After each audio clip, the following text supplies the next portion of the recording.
여러분 안녕하십니까? 사이언스 투데이 특별 생방송 탈원전 위기인가 기회인가 진행을 맡은 오동건입니다. 새 정부가 출범하면서 원전을 줄이고 신재생 에너지의 비율을 늘리는 이른바 탈원전 정책에 시동을 걸었습니다. 이에 따라서 신고리 5, 6호기의 건설이 일시 중단되는 등 탈원전 시대를 향한 사회적 논의도 출발점에 서 있는데요. 과연 우리는 이 탈원전을 실현할 수 있을지, 지속 가능한 에너지 정책의 해법은 무엇인지 깊이 있게 얘기해보는 시간을 마련했습니다. 먼저 오늘 대담 펼칠 두 분 소개해드리도록 하겠습니다. 양희원영 처장님이신데요. 환경운동연합에서 계속 에너지국 처장으로 일하고 계십니다. 조금 뒤에 프로필 자세히 소개해드리겠습니다. 핵 없는 사회를 위한 공동행동 공동집행위원장, 또 서울시 원전 하나 줄이기 실행위원회 위원, 국회 기후변화포럼 운영위원으로 현재 일을 하고 계십니다. 다음은 경희대 원자력공학과 허균영 교수님 나오셨습니다. 안녕하십니까? 네, 프로필을 좀 소개해드리겠습니다. 경희대학교 원자력공학과 부교수고요. 국가과학기술자문회의 전문위원이시고 전 사용후 해결료 공론화위원회 전문가 검토그룹, 또 전 미국 MIT 박사후 연구원으로 공부하셨습니다. 네, 그럼 두 분과 함께 심도 있는 토론을 나눠보도록 할 텐데요. 탈원전 정책의 현황과 미래에 대해서 지금부터 집중적으로 토론해 보도록 하겠습니다.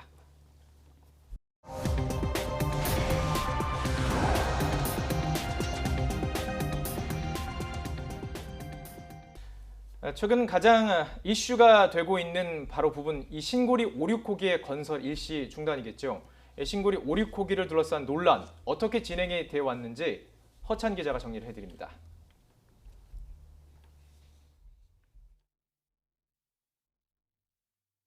울산 울주군에 자리 잡은 신고리 5호기와 6호기.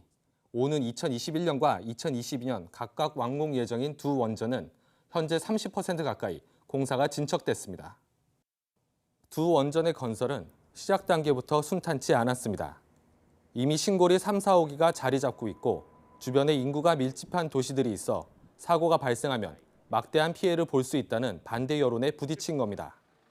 논란 끝에 한국수력원자력은 건설 허가를 신청한 지 4년 만인 지난해 6월 허가를 받았습니다. 가까스로 공사에 들어갔지만 탈원전 공약을 앞세운 새 정부의 출범으로 두 원전은 새로운 운명을 맞게 됩니다. 정부는 지난달 27일 신고리 5, 6호기 공사를 일단 멈추고 공론화위원회를 구성해 공사를 완전히 중단할지 여부를 결정하도록 했습니다. 정부 방침에 따라 한수원은 지난 13일 공사 일시 중단 문제를 논의할 이사회를 열 계획이었습니다. 그러나 지역 주민과 노조의 거센 반발로 시작도 못한 채 무산됐습니다. 불과 하루 만에 기습적으로 다시 열린 이사회는 공사 일시 중단 결정을 내립니다. 공사 중단 기간은 공론화위원회 발족 시점부터 3개월입니다. 3개월 안에 결론이 나지 않으면 한수원은 다시 이사회를 열어 앞으로의 계획을 결정할 예정입니다. YTN 사이언스 허찬입니다. 네, 신고리 5, 6호기가 일시 중단되기까지 과정을 지금 쭉 짚어봤습니다.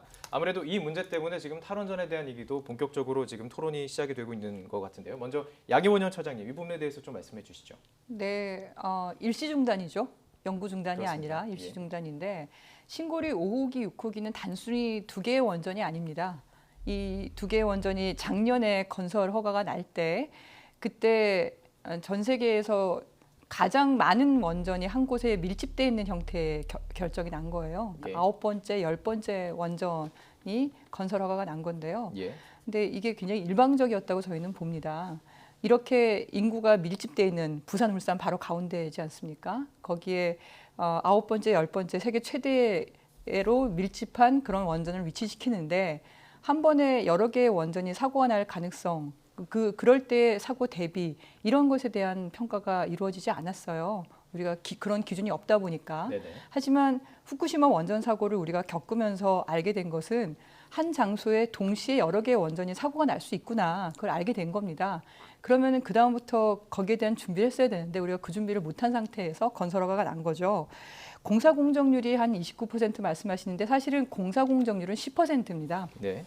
건설하고도 나기 전에 이 사업자인 한국수력원자력 주식회사가 주 기기 계약 2조 3천억짜리 그다음에 건설 계약 1조 1,700억짜리 이것을 이미 다 해버렸어요.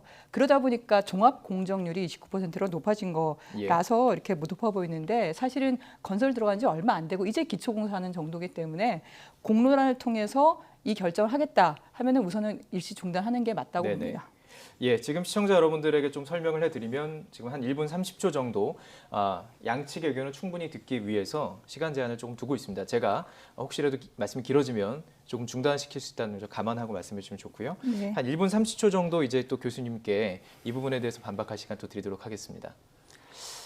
예, 우선 좀 안타까운 그런 생각이 우선 드는데요. 예, 그 일시 중단이라고 이제 이야기는 나왔습니다만 사실 이게 영구 중단의 시작이 아니냐라는 게 제가 느끼는 원자력계 전반적인 분위기입니다. 예, 이 부분에 대해서는 뒤에 한번 더 말씀드릴 수 있을 것 같고요. 이제 누구라도 이제 100일만 공부하면 국가의 큰 일을 결정할 수 있는 지식과 지혜가 생길 수 있는 그런 상황이 되었는데요. 사실 뭐 이 시민의 힘이 그 정도로 강해졌다는 걸 의미할 수도 있을 것 같고요. 반면에 국회와 정부의 역할이 제대로 작동되지 않는가 하는 부분이 제가 처음 말씀드렸던 안타깝다고 말씀을 드렸던 부분입니다. 예, 이 에너지 인프라인데요. 이제까지 에너지 인프라는 대개 정부에서 주도를 했었죠. 그만큼 기간도 길고 비용도 많이 들기 때문인데요. 이제 준비도 해야 되고 이렇게 이제 하다가 중간에 끊어졌을 경우에 매몰 비용도 있고 그다음에 이에 따른 혼란 비용도 무척 클 거고요. 이런 것들을 좀 책임 있게 실현하기 위해서는 정부랑 국회가 그 본연의 역할을 쭉 다해왔으면은 이번과 같은 사태가 일어나지 않았을 거다. 그 이미 정부랑 국회가 본연의 역할을 다하는 그 과정에 예, 전문가 시민들이 의견을 개진할 통로는 충분히 있다 이거죠. 이 지금 이런 의사결정 방식이 좀 더 진행이 된다고 한다면 나중에는 공론화위원회에서 결정할 문제조차도 고민할 공론화위원회가 또 생길 수 있겠다. 이런 심정인 겁니다.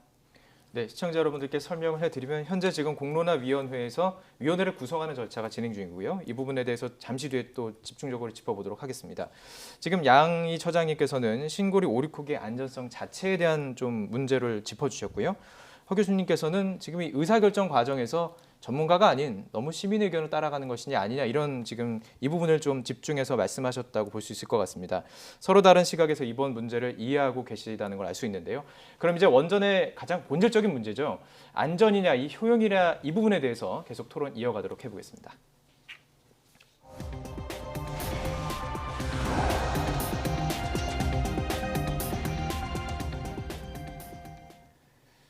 네, 자 정부는 탈원전 정책 어쨌든 지금 선언한 상황입니다. 자, 이 상황에서 탈원전에 대해서 이야기를 해보려고 하는데요. 조금 전에 네. 말씀하셨듯이 그 안전성 이 부분이 가장 큰 이슈 아니겠습니까? 사실 신고리 5호기, 6호기는 그동안 우리나라에서 가동 중인 원전보다 훨씬 더 안전성이 보강된 원전이에요. 근데 문제는 100% 안전한 과학기술은 없다는 그런 사실 때문에 그렇습니다. 네. 근데 이 9번째, 10번째 들어가는 이 원전이 주변에 30km 내에만 한 380만 명, 약 400만 명의 사람들이 살고 있다는 말입니다. 네. 그럼 만에 하나 사고가 난다면, 사고가 안 나는 게 제일 좋은데 만약에 사고가 난다면 그 400만 명은 도대체 어디로 어떻게 피난을 갈 수 있을까? 그럼 피폭이 되면은 건강 피해는 없을 거냐? 이런 고민이 생길 수밖에 없는 거거든요. 근데 우리나라는 원전 사고에 대한 그 확산 시뮬레이션도 하지 않았고 네. 대피 시나리오도 가지고 있지 않은 상태에서 이렇게 계속 원전을 이렇게 늘리는 것만 가는 게 맞겠냐 이런 고민이 있는 겁니다. 그래서 만약에 원전이 아니라 다른 대체 에너지원이 존재하고 그것이 그렇게 비싼 게 아니라면은 그럼 바꿀 수도 있는 거죠. 그러니까 이게 매몰 비용 얘기를 하시는데 이건 이미 들어간 비용이니까 어떻게 회수할 수는 없잖아요. 근데 매몰 비용의 그 함정이 뭐냐면 매몰 비용 아까워서 앞으로 돈을 더 들인다는 겁니다. 주식 투자가 비슷한 건데요. 예. 아무리 매몰 비용이 있다 하더라도 앞으로 돈을 어디다 쓸 거냐. 그러니까 앞으로 지금 한 7조 원이 원전으로 갈 거냐 아니면 재생에너지나 수요 관리로 갈 거냐. 그럴 때 선택을 우리가 지금 해야 되는 그런 상황인 거죠. 예. 선택의 시간이라는 말씀을 하셨고요. 안전성에 대해서도 지금 집중적으로 말씀을 해주셨습니다. 아무래도 교수님 전문 분야 아니겠습니까? 안전성에 대해서 어떻게 보십니까? 지금 신고리 오륙을 중단한 이유 혹은 원전 축소의 그런 어떤 전반적인 방향은 제 생각에는 안전성보다도 그 위에 우리나라 전력 수요가 그만큼 안 늘고 있다라는 생각이 그런 이제 현상이 보이기 때문이다라고 생각을 합니다. 뿐만 아니라 우리나라가 신재생 에너지가 적은 것도 사실이거든요. 전 세계적인 그런 어떤 평균적인 수치로 보았을 때 신재생 에너지 육성도 중요한 한 축이라고 생각을 합니다. 저도 그 부분에 있어서는 동의를 아니할 수가 없습니다. 당연한 국가 정책인 거고요. 너무 많아도 문제라는 거는 인정을 할 수밖에 없습니다. 자, 안전성 문제인데요. 안전성은 아까 처장님 말씀하신 대로 완전한 안전은 없다는 거 저희 기술자들도 다 인정을 하고 있습니다. 네네. 이 뒷부분에 이제 효용성에 대해서 나오겠지만 저희는 보는 시각이 효용성을 버릴 만큼 안전성이 위험성이 과하지는 않다라고 보는 거죠. 이를테면 원전도 고장도 날 수 있고 사고도 날 수 있습니다. 우려하시는 대로 지진에도 취약해서 사고가 날 수도 있습니다. 하지만 그런 걸 대비해서 다단계로 안전장치하고 여러 가지로 방벽도 쌓고 그 다음에 그럼에도 불구하고 방사성 물질이 나오는 걸 좀 막을 수 있도록 이제 1m가 넘는 콘크리트로 둘러싸고 있고 그래서 큰 사고가 나도 이제 말씀하신 옆에 있는 지역 인근 주민들한테 피해가 최소화가 되도록 그런 장치를 함으로써 필요성을 구현하는 그러나 안전성을 확보하는 이런 방법으로 저희는 이제 생각을 하고 있습니다. 예. 지금 양혜원영 처장님께서 들으시면서 지금 서로 좀 질문할 수 있는 시간을 드리기 원하는데요. 안전성에 대해서 지금 답을 하셨습니다. 조금 더 하시고 싶으신 이야기 있을 것 같은데요. 그 부분에 대해서 질문하셔도 좋고요. 네, 아니면 네. 다른 질문 저야 하셔도 이제 좋습니다. 일반 시민의 시각이겠죠. 네, 제가 원자력 공학자는 아니니까. 근데 일반 시민의 시각으로 그 제3세대 원전이잖아요. 가장 진전된 안전성이 보강된 원전이 지금 신고리 3, 4, 5, 6호기라고 얘기를 하고 이런 3세대 원전이 유럽에도 있고 미국에도 있고 러시아도 있는데 근데 거기랑 우리랑 안전성을 비교했을 때 평가는 뭐 비슷할 수 있다 이렇게 보시겠지만 아까 말씀하셨던 경납 건물 한 1.2m 두꺼운 게 있잖아요. 근데 다른 나라의 3세대 원전은 그게 2개 있지 않습니까? 안에서 폭발했을 경우든 아니면 바깥에서 비행기가 충돌했을 경우든 어쨌든 하나만 가지고 버티는 게 아니라 2개를 두고 있잖아요. 그리고 해결료가 녹아내리는 그런 사고는 뭐 1억 년에 한 번 또는 100만 년에 한 번 일어날 사고라고 하지만 실제로는 체르노빌도 사고가 났고 후쿠시마도 사고가 났으니까 그걸 대비를 하자 이렇게 얘기를 하는데 그게 사실은 우리나라 신고리 3, 4, 5, 6호기에는 다른 나라에 비해서 좀 부족하다 그런 평가를 받고 있지 않습니까? 그래서 이 원전을 유럽에 수출할 때는 그 설계를 또 바꿔서 방금 말씀드린 것처럼 경납 건물도 이중으로 하고 밑에 받침대도 하고 그렇게 하는 걸 보면 과연 이 안전성 평가가 제대로 됐냐, 우리나라 안전 기술 기준이 너무 낮은 건 아니냐 이런 걱정이 앞서거든요. 교수님, 이 부분 경납 그 벽에 대해서 시청자 여러분들께서 이해하기 쉽게 조금 설명해 주시고요. 지금 질문하신 부분에 대해서 답변해 주시면 감사하겠습니다. 이제 내부에는 원자로가 있고요. 그 안에 해결료 물질이 들어 있습니다. 그렇지만 저희가 상정을 하기에 요 노심도 해결료 물질도 녹을 수 있다라고 보고 있습니다. 그래서 이제 가장 이제 안전에 대한 최후의 방벽으로서 말씀드린 경납 건물이라는 게 들어가 있고요. 그 예전에 지었던 발전소는 지금 지었던 것보다 안전성 수준이 낮은 게 사실입니다. 그것은 나중에 짓는 발전소를 더 안전하게 지음으로써 개수가 늘어나는 것을 이렇게 완화하는 그런 것을 노린 거죠. 예. 지금 경납 건물이 2겹이 됐든 3겹이 됐든 하는 문제는 사실은 비용의 문제지 우리나라의 기술이 부족하다거나 제가 알고 있기로는 그 경납 건물을 2겹을 씌운다고 해서 비용이 그렇게 엄청나게 많이 드는 것도 아닐 겁니다. 반대로 그러면 이제까지 왜 안 해왔느냐라는 말씀을 하실 수 있으실 텐데요. 이제까지 우리나라의 그 원전에 대한 안전성은 다른 위해 요소와 비교해 가면서 안전 수준이 높아지고 있는 거죠. 원전만 월등히 높다는 것은 이쪽에 비용이 많이 들어가고 다른 쪽을 어렵게 하는 그런 상황 아니겠습니까? 한 말씀만 더 드리면 신고리 5, 6 같은 경우는 그래도 그 가장 세계적으로 규제가 까다롭다는 그런 상황을 뚫고 아랍에미레이트에 건설이 되고 있는 상황입니다. 이 사실이 아마 지금 건설이 되고 있는 신고리 5, 6호기의 안전성을 국민 여러분들께서 가늠하실 수 있는 중요한 단서가 되지 않을까 저는 뭐 이렇게 생각을 하고 있습니다.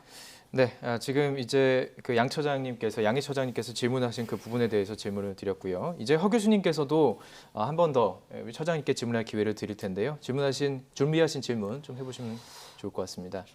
이제 아까 원전 축소의 이유 중에 하나로서 좀 제가 언급을 드리고 싶었던 부분은 폐기물 문제가 있습니다. 이것도 무척 큰 이슈라서 그렇긴 한데요. 그렇죠. 좀 줄여서 말씀을 드리면은 원전에 대한 안전성을 논의할 때 폐기물 안전성이 또 가장 궁금한 그런 점이라고 생각이 됩니다. 지금 폐기물을 어떻게 처리할지에 대해서도 지금 국내에서는 상당히 난항이거든요. 그 탈원전 기조 때문에 지금 전반적인 원자력 연구나 내지는 정책 기반이 다 잘 작동이 안 되고 있는 것 같습니다. 그래서 필요한 부분의 연구가 신속히 좀 진척이 돼야지 마땅할 거라 생각하는데요. 예. 지금 환경단체에서 보시기에 어떤 식의 사용 후 해결료 관리, 기술적인 관리 방법이 가장 보시기에 지금 우리나라에서 채택할 수 있는 합리적인 방법인지 이 기술자적인 입장이 아니라 이렇게 국민들의 시각에서 좀 듣고 싶은 그런 생각입니다. 예.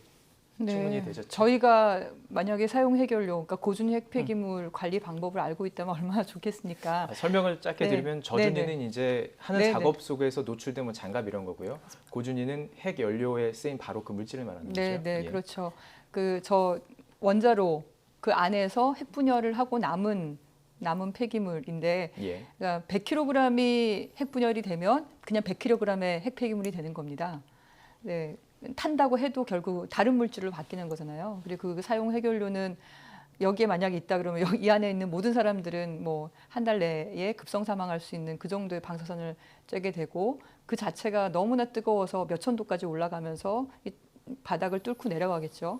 그런 사용 해결료를 우리가 최소한 10만 년에서 30만 년 또는 자연으로 돌아가려면 100만 년은 있어야 된다고 얘기를 하는데, 전 세계에서 36개 나라가 원전을 가동하고 있으면서 이 핵폐기물을 만들어내고 있거든요. 근데 핵폐기물을 보관할 방법, 안전하게 처리할 방법을 못 찾았잖아요. 우리나라도 지금 신규 원전을 짓다 보니까 이 폐기물을 어떻게 관리할지가 계획이 별로 없는 것 같아요. 이제 지난 정부에서 공론화를 했다고 하는데 사실은 제대로 된 공론화가 아니라서 원전 주변 지역 주민들은 다 그 계획에 대해서 반발하고 동의하고 있지 않은 상황이라 지금 정부는 공약을 세우기를 재공론화를 해야 된다 이렇게 내고 있는 상황이잖아요. 그러니까 답이 지금 없는 상태입니다. 차라리 탈원전 또는 신고리 오륙호기 건설 중단 이런 건 더 쉬워요. 네. 그건 비용이 좀 들거나 아니면 우리가 새로운 기술을 개발하고 그걸 적용하면 되는 거니까. 근데 핵폐기물은 아직 방법이 없기 때문에 이거야말로 이제 공론화를 통해서 논의를 해야 되는 그런 상황인 겁니다. 안전성에 있어서도 지금 이 부분 말씀해주신 핵 원료 폐기 부분 또 그리고 효율이라든지 이제 비용 면에서도 이 부분을 좀 짚어봐야 될 것 같은데요. 저희가 지금 이제 안전에 대해서 이야기를 좀 나눠봤다면 다음 주제를 통해서 효율을 통해서 좀 자세히 또 이야기를 나눠보도록 하겠습니다. 다음 주제로 넘어가 보겠습니다.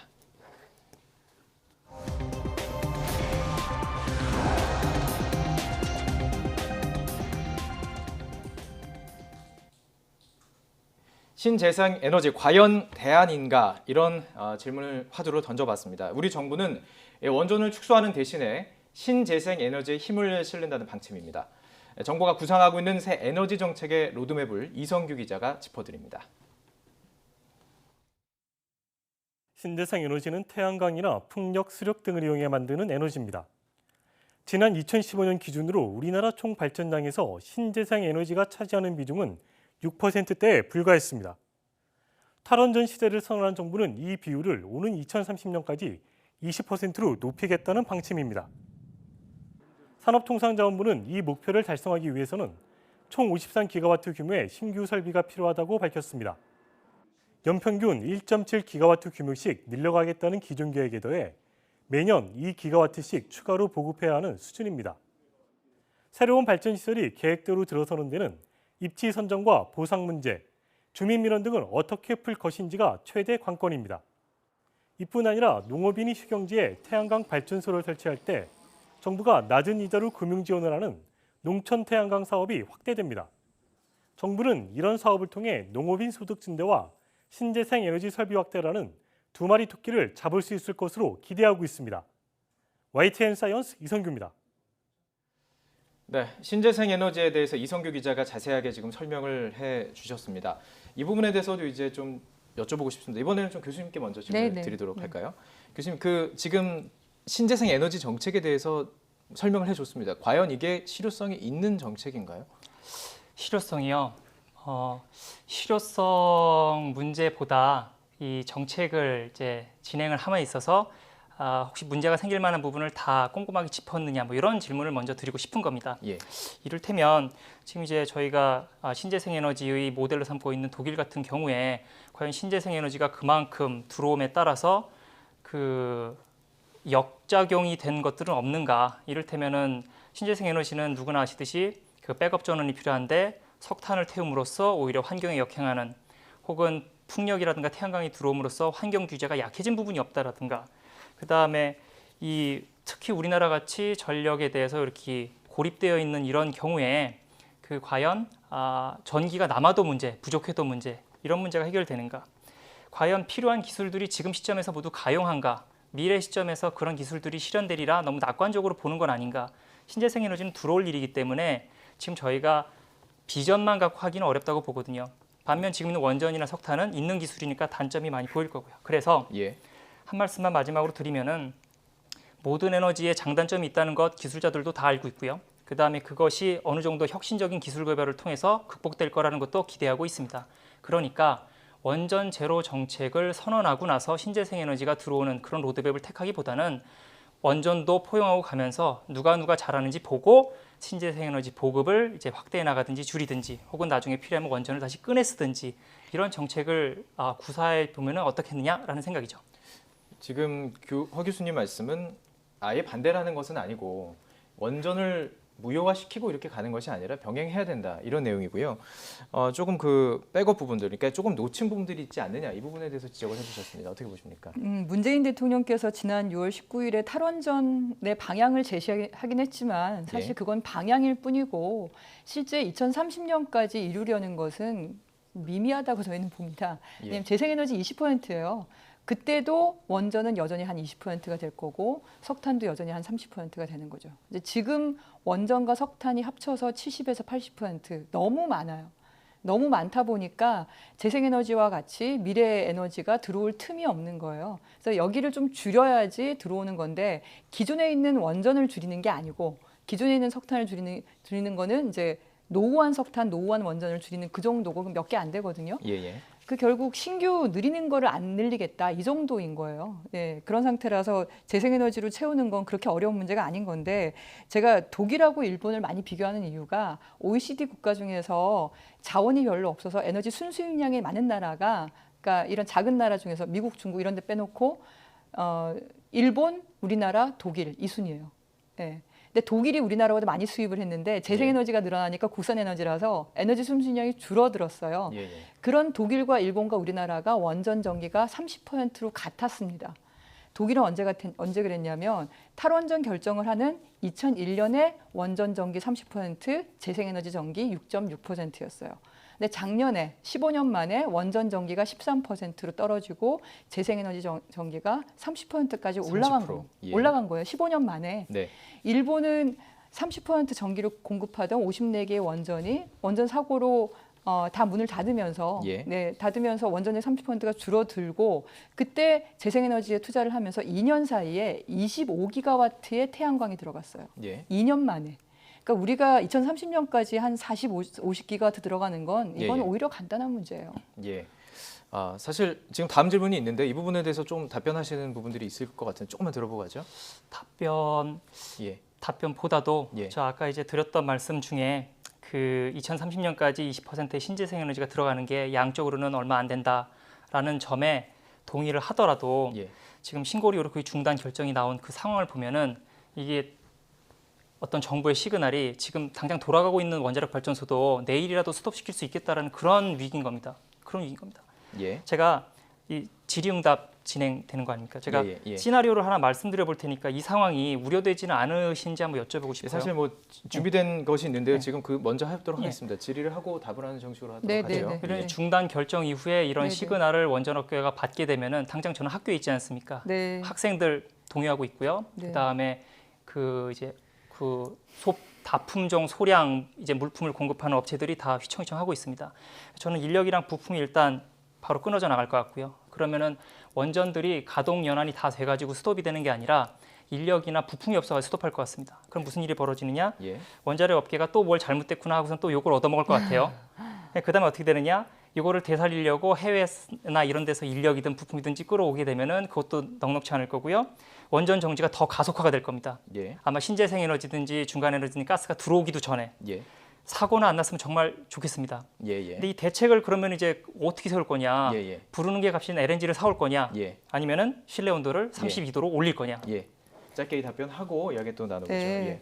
저는 지금 우리나라에 원자력 관련한 학과가 있는 학교가 16개 학교죠. 처음에 4개에서 시작을 해서 16개로 굉장히 많이 늘었어요. 예. 당연히 정부에서 이제 원전 확대 정책을 지난 40년 동안 꾸준히 진행해 왔기 때문에 그걸 보고 이렇게 늘린 거라고 보는데, 근데 앞으로는 이제 원전 관련 학과가 좀 더 이렇게 줄어들면서 그런 조정이 좀 필요할 것 같은데요. 그럼에도 불구하고 이런 원전 관련 기술자는 여전히 필요합니다. 왜냐하면 말씀드린 것처럼 가동 중인 원전이 여전히 있다는 거예요. 예. 예, 이게 뭐 30년이 갈지 40년이 갈지 우리는 확인을 못하지만 어쨌든 여전히 가동 중인 원전이 있고 폐로도 해야 되고 핵폐기물도 관리해야 되고 몇백 년, 몇천 년이 가야 되는 거기 때문에 네. 예, 알겠습니다. 자, 계속해서 좀 이 신재생 에너지가 원전을 대체할 수 있느냐 이 부분은 꼭 짚고 넘어가야 될 부분인 것 같아서요. 다시 네, 질문을 네. 드리도록 하겠습니다. 네. 이번에는 처장님부터 말씀해 주실까요? 신재생 에너지가 대체할 수 있느냐? 예, 네, 완전히 대체할 수 있느냐? 완전히 대체할 수 언젠가는, 있느냐? 예. 언젠가는 예. 그게 바로 재생에너지 100% 사회로 간다 이런 얘기인데요. 예, 독일도 그렇고 포르투갈도 그렇고 지금 몇 개의 나라에서 재생에너지 100% 사회로 가기 위한 기반을 닦고 실제로 그런 실현을 하고 있는데요. 유럽이 전체가 전력망이 연결돼 있어서 그런 거 아니냐 이렇게 보기도 하지만 나라마다 연결되어 있는 전력망을 통해서 전력 거래가 일어나는 거는 전체에서 10% 미만이에요. 그리고 이 재생에너지를 통해서 자립을 하고 있는 것은 국가 차원이라기보다 지역 차원이에요. 독일에서도 지방 자치 차원에서 재생에너지 100%로 하나하나씩 자립해 나가고 있는 거거든요. 그게 예. 채워지면서 전체로 확대되고 있는 거고요. 근데 포르투갈은 좀 더 빨라서 우리보다 경제 수준이 낮은데도 불구하고 사실은 세웅지마라서 경제 수준이 낮아가지고 에너지를 수입할 돈이 부족해서 재생에너지, 국산에너지니까 투입을 하다 보니까 지난 2015년에 5월 달에 4일 동안 재생에너지로만 100% 전 나라가 다 네. 전기 공급을 했고 예, 독일도 4월 30일 날 전체 에너지의 85%를 재생에너지로 공급을 한 거예요. 예, 예. 그러면서 이제 관련한 아까 말씀하신 것처럼 백업 설비나 이런 것을 그 가스나 석탄이 아닌 배터리라든지 다른 설비를 통해서 지금 시험을 계속 하고 있는 그런 상황이거든요. 근데 예. 우리나라는 뭐 2030년에 20%니까 예. 아직 거기까지 고민할 단계는 아닌 것 같고 그런 행복한 고민을 좀 해봤으면 좋겠습니다. 긍정적인 부분에 대해서 짚어주셨습니다. 교수님께서 어떻게 보십니까? 전 아무래도 이제 하고 있는 일이 있다 보니까 현실에 좀 더 관점이 가게 되는 것 같습니다. 저는 신재생 에너지를 이제 아까 이제 탈원전, 그러니까 원전 제로 정책에 기반하고 말씀하신 그거를 풀어나가느냐, 그렇지 않고 풀어나가느냐는 큰 차이가 있다는 점은 다시 한번 말씀을 드리고 싶고요. 신재생 에너지 또는 원자력이든 가스든 이런 에너지 옵션이 하나라도 더 우리나라에 들어와 있으면 좋겠다는 바람입니다. 우리나라가 대외 의존도가 높은 건 다 아실 거고 에너지는 더욱더 높습니다. 원전은 그나마 그 자체적인 기술력과 서플라이 체인으로 그래도 좀 낮은 가격을 유지하면서 지을 수 있는 것이고요. 해외에도 수출까지 가능한 그런 상황인데요. 지금 이 상황에서 대내적으로 자, 원전 기술 이제 다 없애겠습니다라고 이야기를 하면 다른 이제 에너지 수출국이나 이런 쪽에서 얼마나 우리나라를 배려해 가면서 에너지 이 딜을 할지, 그 다음에 신재생 에너지가 들어옴에 따라서 이제 기상 조건이나 이런 데 따라서 남는 혹은 모자른 전기들을 얼마만큼의 저장 장치를 통해서 저장을 할지 그런 데 예. 대한 비용 추산이라든지 예, 그러니까 에너지 옵션이 사라지면 나머지 에너지 옵션들도 더 어렵다는 거죠. 그러니까 에너지 옵션을 많이 들고 갈 수 있어야지 예. 그걸 가지고 다른 나라랑 딜도 할 수 있고 예. 국내에서도 딜도 할 수 있고 이런 상황이 되지 않겠느냐는 거죠. 예, 그래서 경제성 문제나 이런 거보다도 우리나라가 할 줄 아는 기술이니까 예. 버린다고 하지 말고 경쟁을 해가지고선 끝까지 살아남아라 이런 예. 메시지를 보내는 게 신재생 에너지도 사는 좋은 전략이 아닌가 그렇게 생각이 됩니다. 예. 자, 지금까지 이제 효율성에 대해서도 이야기를 좀 나눠봤습니다. 두 분께 뭐 하시고 싶은 이야기 질의하고 답하는 시간도 드렸기 때문에 그 부분 넘어가도록 하고요. 자, 다음 주제로 좀 넘어가도록 하겠습니다. 탈원전을 둘러싸고 우리 사회가 가지고 있는 문제점 다시 한번 짚어보도록 하겠습니다. 다음 주제로 넘어가도록 하겠습니다.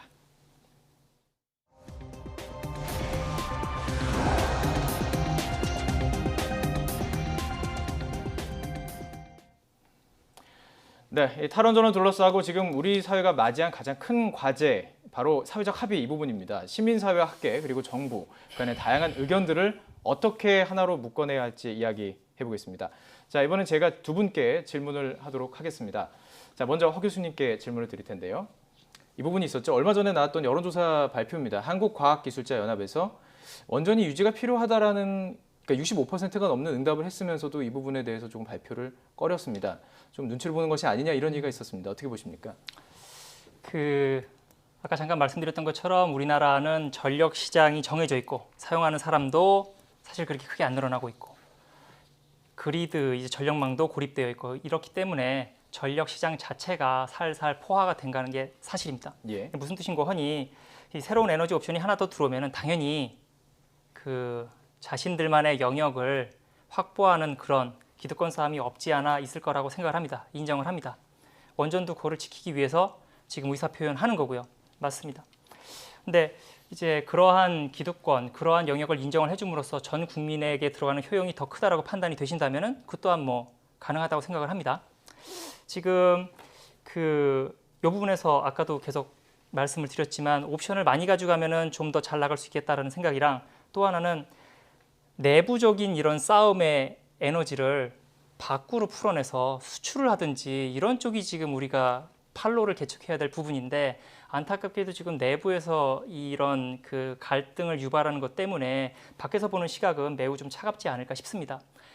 뿐만 아니라 그 에너지 이제 전공하시는 분들마다 그 영역은 좀 다르기 때문에 그런 면이 보이는 것은 뭐 어쩔 수 없는 그런 부분이라고 생각을 합니다. 예. 자, 이 부분 어떻게 들으셨습니까? 네, 뭐 과학기술자분들 그 질문을 보면 당장 탈원전을 하는 거에 대한 질문이어가지고 당장 24개의 원전을 다 문을 닫는 거는 당연히 충격이 있을 수밖에 없어서 거기에 찬성하시는 분들은 많지 않을 거라고 생각이 들고요. 그리고 이제 국내 여러 포트폴리오를 가져가자고 얘기를 하시는데 그게 만약에 효용성, 위험성 말씀을 하실 때, 그러니까 만약에 발생할 수 있는 원전 사고를 우리가 생각을 한다면 그렇다면은 그 피해는 이제 상상할 수조차 없는 거라서 아까도 말씀드린 것처럼 과학기술이 100% 안전한 게 없다고 한다면 그렇다면은 어쨌든 최대한 빨리 줄이는 게 맞지 않겠냐 이런 생각이 들고요. 그리고 원전 수출 얘기를 하시는데 원전 수출은 사실 금융 지원이랑 같이 갈 수밖에 없어요. 우리가 10조, 20조의 돈을 빌려주면서 원전을 그건 사실 투자거든요. 네. 그러니까 그렇게 해서 지금 2030년까지 원전 80개 수출한다고 했는데 아랍에미레이트 저가 수출한 거 말고는 사실 더 없고 앞으로도 그러기가 거의 어려운 상태라서 좀 시간이 네네. 지나고 있어서 좀 줄이도록 하겠습니다. 저희가 오늘 시청자분들에게 많은 정보를 드리고 가장 중요한 것은 어떤 그 대안까지 찾을 수 있는 기회를 드리기를 원해서 준비한 취지입니다. 그래서 지금 이 시점에서 해외 각국에서 탈원전에 대해서는 또 어떤 시각을 가지고 있는지 살펴본다면 이 대안에 대해서 더 깊은 얘기를 해볼 수 있을 것 같습니다. 이혜리 기자가 설명과 함께 이 부분 정리했습니다. 대표적인 탈원전 국가는 독일입니다. 독일은 일본 후쿠시마 원전 사고 이후 오는 2022년까지 원전 17곳을 모두 폐쇄하겠다고 선언했습니다. 독일 전력 생산에서 원자력 발전 비중은 14.1%로 떨어졌고 풍력 등 재생에너지의 비중이 크게 늘었습니다. 하지만 전기료 인상은 불가피했습니다. 지난해 기준 독일 가정의 전기료는 유럽연합 전체 평균보다 50% 비쌌고 국내 전기료보다도 약 3배 이상 높습니다. 유럽에서 원전 의존율이 가장 높은 프랑스도 원전을 줄여가고 있습니다. 얼마 전 현재 가동 중인 원전 58기 가운데 17기를 2025년까지 폐쇄하겠다는 방침도 내놨습니다. 반면 원전을 늘리는 나라도 있습니다. 중국은 전력 생산과 기술 수출을 목적으로 오는 2030년까지 원전 110기를 더 지을 계획이고 미국도 새 원전 4기를 건설 중입니다. 안전이냐 효율이냐를 놓고 나라마다 다른 셈법을 적용하는 모습인데요. 독일의 경우 탈원전으로 사회적 합의에 이르기까지 25년이라는 긴 세월이 걸린 만큼 우리 사회도 충분한 시간과 논의를 거쳐 미래를 결정해야 할 것으로 보입니다.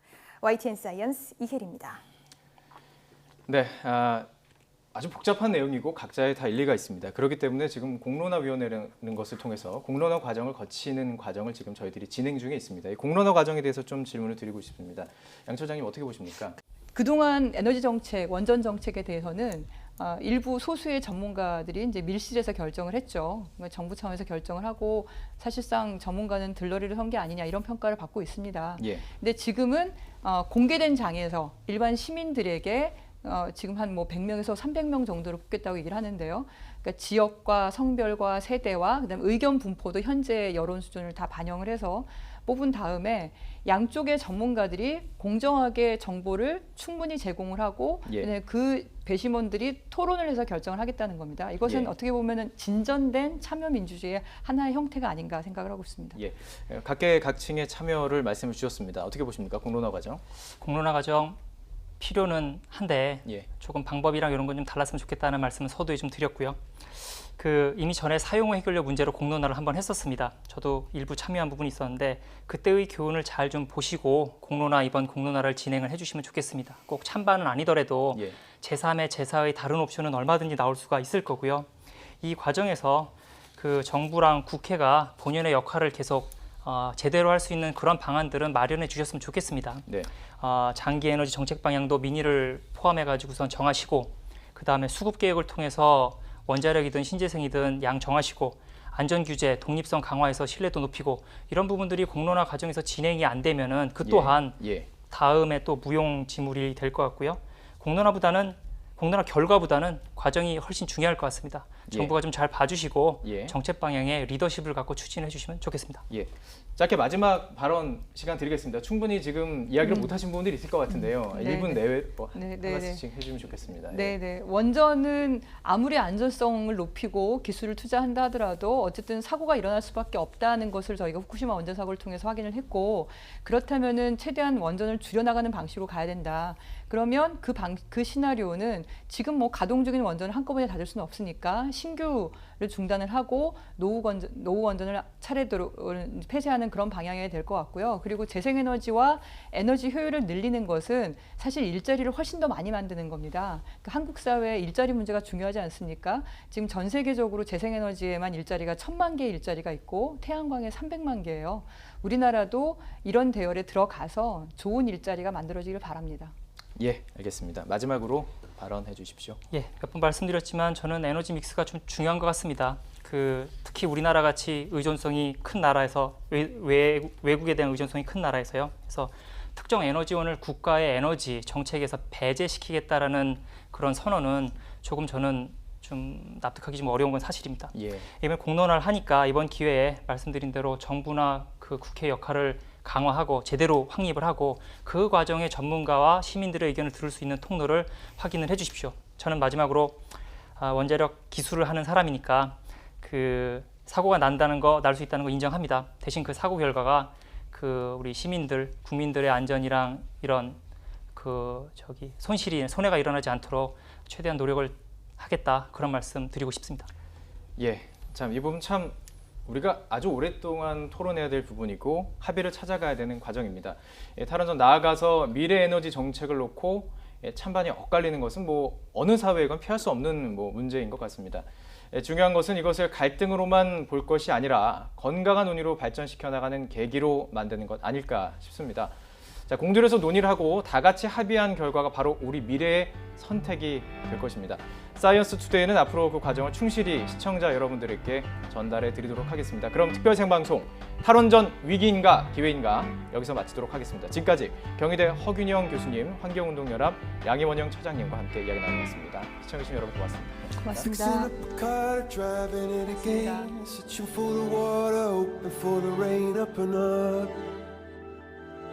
Up and up